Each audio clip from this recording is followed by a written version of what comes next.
The myth I'm going to talk about today is the myth of Virabhadrasana. Shiva and Sati are madly in love. Sati is very devoted to Shiva, and they are destined to be together as Sati is the incarnation of Shakti. And her human father is Daksha, who does not approve of their love at all. He does not want her to be with this dreadlock god filled with ashes. It's just not what he wants for his daughter. But they get married anyway, and Daksha always has these parties, these ceremonies, and he doesn't invite Shiva. He is still rejecting their love and their marriage, and that is really hurtful for Sati because he's already part of her family, and her father is not including him in these festivities.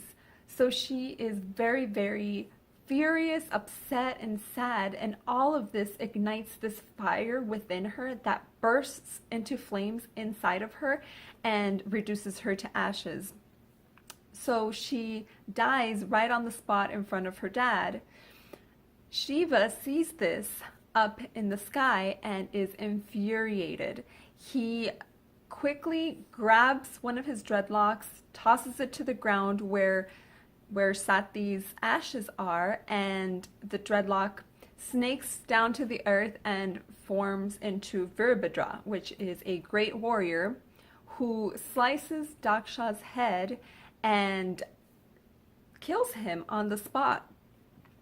Sati quickly takes on another form and pleads to Shiva to make things better.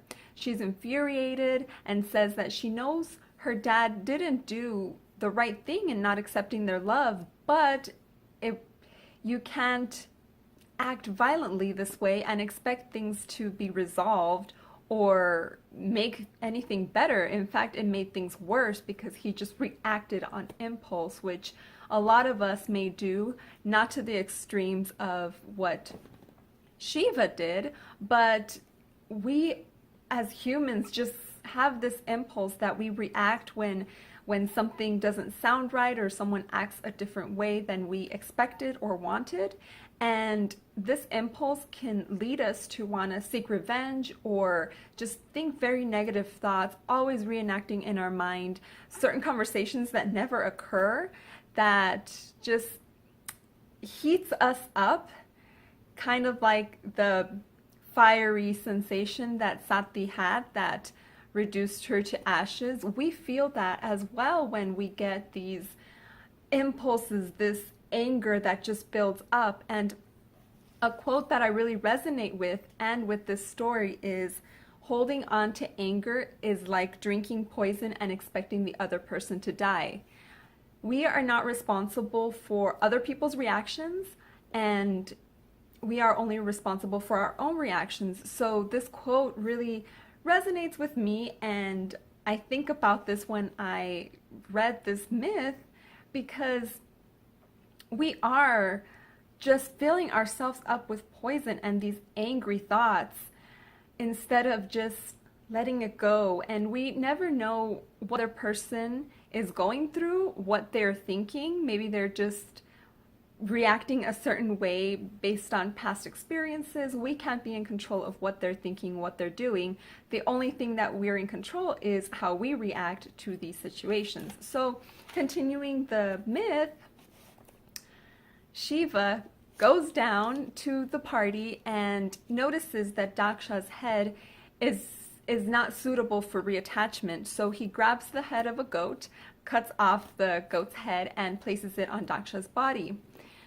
And with a breath, he brings Daksha back to life, who is now grateful that Shiva noticed he was wrong and finally accepted him. He accepted the fact that he wasn't acting accordingly and how he should have to his daughter's love. So he then threw a final party and invited Shiva and Sati as his guests of honor. So I hope this myth resonated with you. Let's act with kindness, and remember that we are only responsible for our own actions and reactions and not those of others.